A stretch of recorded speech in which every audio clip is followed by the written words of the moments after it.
नमस्कार दोस्तों, आज मैं शुरू करने जा रहा हूँ chapter 2 the sound of music का सेकंड पार्ट, जिसका नाम है द शहनाई ऑफ बिस्मिल्लाह खां। तो अब जान लेते हैं। शहनाई सुनते ही आपके दिमाग में ही आ रहा होगा वेडिंग सा ख्याल और सिमिलर उससे मिलता जुलता। तो आज हम ये जल्दी से शॉर्ट में कवर करने जा रहे हैं पेपर के पॉइंट ऑफ व्यू से, तो जल्दी बता रहा हूँ। तो शहनाई, उससे आपको वेडिंग की याद आ रही होगी, और उस्ताद बिस्मिल्लाह खां जो शहनाई को बड़ी ऊंचाई तक ले गए थे। तो इसका जो शुरुआत हुआ था, ये एम्परर औरंगज़ेब के समय में पहले एक पुंगी होती थी बीन, उसको औरंगज़ेब ने बंद कर दिया था क्योंकि ये अच्छा साउंड प्रोड्यूस नहीं करता था और इससे बहुत डिस्टर्बेंस होती थी रॉयल रेजिडेंस में। तो एक बार्बर जो था, जो कि फैमिली प्रोफेशनल म्यूजिशियन थी, उनसे उसका संबंध था, तो उसका भी रॉयल पैलेसेस में आना जाना शुरू रहता था। तो उसने सोचा क्यों ना अब वो उसकी साउंड बिल्कुल अच्छी कर दे।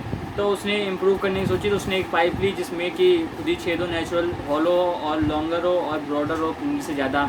तो उसने जब 60 छेद कर दिए और कुछ पे उंगली रख के कुछ को ब्लॉक किया, कुछ पे जाने दिया हवा, तो बड़ी अच्छी साउंड निकल के आई। तो उसने जाके वहाँ शाह के दरबार में बजाई। तो उसके बाद इसका नाम पड़ गया शहनाई, क्योंकि शाह के दरबार में पहली बार बजाई और ये नाई द्वारा, मतलब नाई मतलब बार्बर ने बजाया, इसलिए इसका नाम पड़ गया शहनाई। तो आगे यही बात बता रखा है कि इस चैप्टर में कि ये जो शहनाई है ऑस्पिशियसली हमारे गुड किस्मत लाने की बात बताता है। इस पहले ये ट्रेडिशनल, जो उस समय के ट्रेडिशनल 9 इंस्ट्रूमेंट होते हैं उनका पार्ट था, और नौबत खाने का पार्ट था जिसमें 9 इंस्ट्रूमेंट होते थे।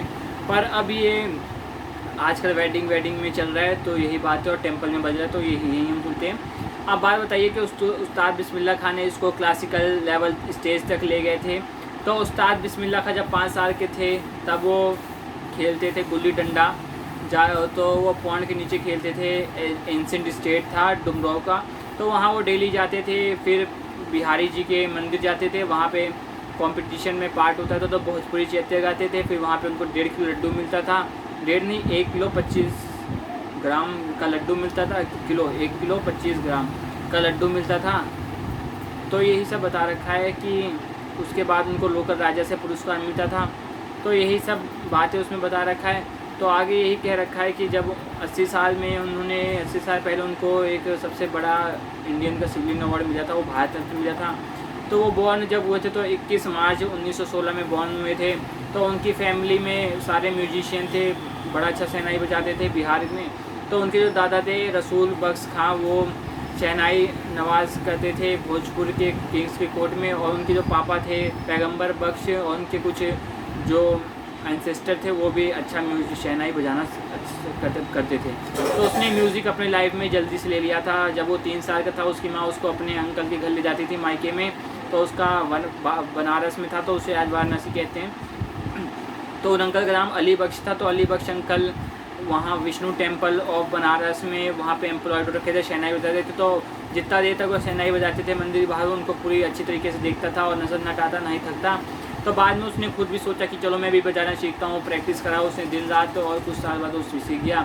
तो उसने कुछ सालों तक बालाजी के मंदिर और मंगला मैया के मंदिर और गंगा किनारे बैठकर शहनाई बजाना शुरू कर दिया। तो गंगा उसको इंस्पायर करती थी कि वो नए नए राग अपने शहनाई से निकाले। जब वो 14 साल का हो, तो अपने अंकल के साथ वो इलाहाबाद म्यूज़िक कॉन्फ्रेंस में गया। तो वहाँ पे उस्ताद फैज़ान खान उससे मिले। उन्होंने कहा कि हाँ तुमने अच्छा काम किया, यू अच्छा और अच्छा कर सकते हो, ऐसा कहा जब उसने शहनाई बजाई। तो ऑल इंडिया रेडियो प्रोग्राम जैसे ही ओपन हुआ लखनऊ में 1938 में, तो वो उस पर रेडियो बजाना शुरू कर दिया, रेडियो पे शहनाई बजाना शुरू कर दिया। तो ये बात बता रखा कि 15 अगस्त 1947 जब हमारा देश आज़ाद हुआ था, तो इसी दिन पहले इंडियन था जो शहनाई से इस देश को ग्रीट किया राग काफ़ी लाल किला से, जहाँ नेहरू जी भी थे और उन्होंने ट्रिस्ट विद डेस्टिनी जैसे स्पीच बोली थी। तो उसने कई सारे परफॉर्मेंस की थी इंडिया अब्रॉड में, और उसने पहली ट्रिप थी अफ़गानिस्तान में उसको किंग ज़हीर शाह ने उसको इम्प्रेस किया था, उसको कई सारे प्राइसलेस कारपेट जैसे और कई सारी चीज़ें यादगार में दी थी। तो उससे कई लोग और इम्प्रेस्ड हुए थे, जैसे कि विजय भट्ट। तो उन्होंने अपने पिक्चर का नाम भी रख दिया था गूंज उठी शहनाई और दिल का खिलौना टूट गया।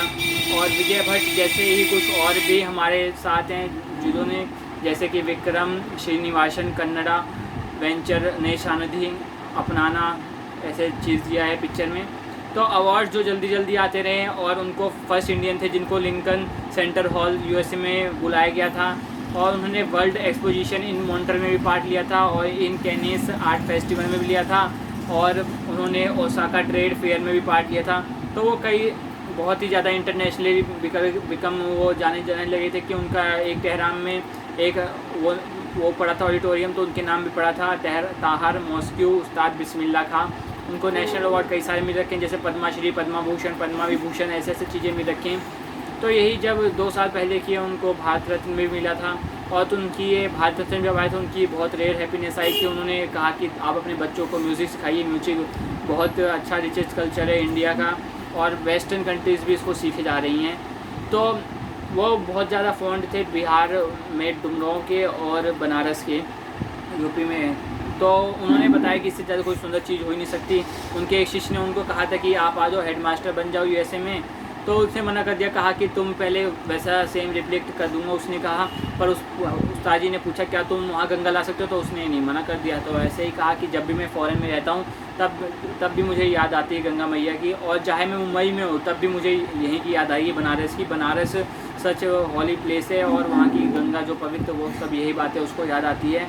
तो यही सब बातें कहता है कि डुमरांव भी बहुत यूनिक जगह है, इनसे अच्छा कोई चीज़ नहीं होता। तो यही कहता है कि उस्ताद बिस्मिल्लाह खां कहते हैं कि हमारे कल्चर हेरिटेज का बहुत अच्छा पार्ट है शहनाई, और वो पूरे अपने आप मुस्लिम मानते हुए भी वो काशी विश्वनाथ के टेंपल में जाके वहाँ शहनाई बजाते थे। तो 21 अगस्त 2006 में 90 साल की उम्र में वो इस दुनिया से चले गए बीमारी के कारण, बहुत लंबी बीमारी थी उनकी। तो इस दुनिया से चले गया, उस उनको नेशनल स्टेट फ्यूनरल भी मिला था, उस दिन हॉलीडे भी था, गवर्नमेंट ऑफ इंडिया ने हॉलीडे भी दिया था। तो ये चैप्टर यहीं समाप्त होता है। अगर आपको पसंद आए तो लाइक कीजिएगा, शेयर कीजिएगा, सब्सक्राइब कीजिएगा। धन्यवाद दोस्तों।